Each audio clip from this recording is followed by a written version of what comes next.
Hi everyone, welcome to Sheeba's journal. ന്യൂസിലാൻഡിലെ അതിമനോഹരമായ വീഥികളിലൂടെ നമുക്ക് അല്പനേരം യാത്ര ചെയ്യാം. റോഡിന് ഇരുവശവും മനോഹരമായ പുൽത്തകിടികളും വൃക്ഷങ്ങളുമുണ്ട്. ഫുട്പാത്തിലൂടെ മാത്രമേ ജനങ്ങൾക്കും സൈക്കിൾ യാത്രികർക്കും പോകാൻ അനുവാദമുള്ളൂ.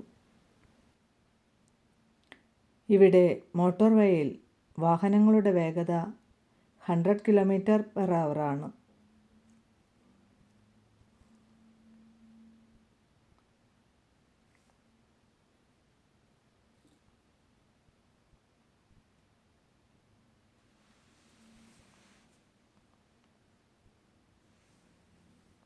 ഇവിടെ പ്രത്യേക സ്ഥലങ്ങളിൽ മാത്രമേ കാർ പാർക്കിംഗ് അനുവദിച്ചിട്ടുള്ളൂ. റോഡ് സൈഡിലും മറ്റും പാർക്ക് ചെയ്താൽ വലിയ ഫൈൻ അടയ്ക്കേണ്ടി വരും.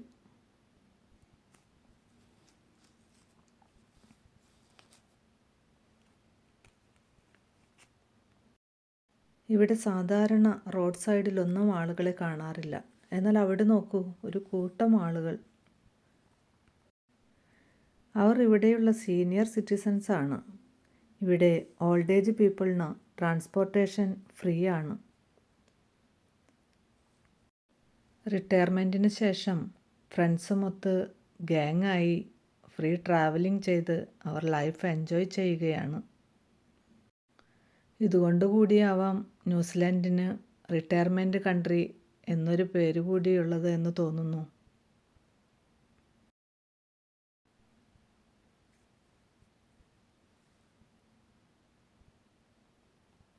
ആ പോകുന്നത് ഒരു മെട്രോ ട്രെയിനാണ്.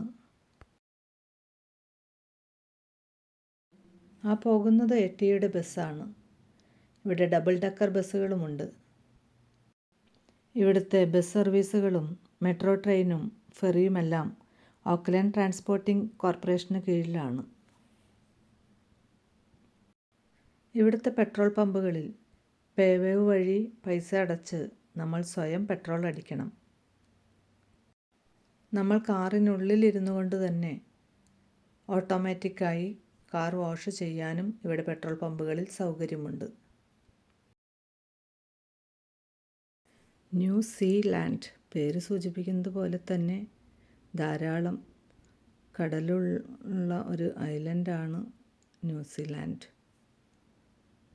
ബീച്ച് റോഡുകളും ധാരാളമായി കാണാം.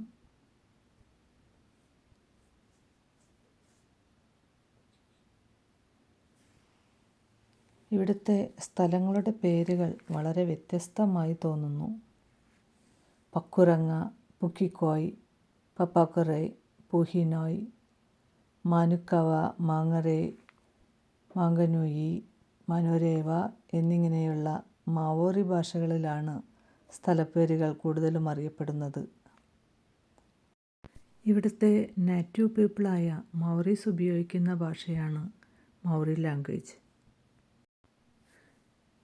ഇവിടെയുള്ളവർ യാത്രയ്ക്കായി അധികവും ഉപയോഗിക്കുന്നത് വിവിധ തരം കാറുകളാണ്. ട്രക്കുകളും ടൂ വീലറുകളുമെല്ലാം വല്ലപ്പോഴും കാണാറുണ്ട്. ഓട്ടോറിക്ഷകൾ ഒട്ടും തന്നെയില്ല. ഇവിടെ ജനങ്ങൾക്ക് റോഡ് ക്രോസ് ചെയ്യുന്നതിനായി അവർക്ക് തന്നെ കൺട്രോൾ ചെയ്യാനുള്ള സിഗ്നലുകളുമുണ്ട്.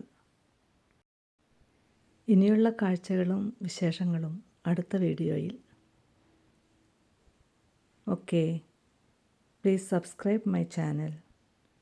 ഞാൻ ഇട്ടിരിക്കുന്ന എല്ലാ വീഡിയോകളും കാണേണ്ടതാണ്. Okay, thank you for watching.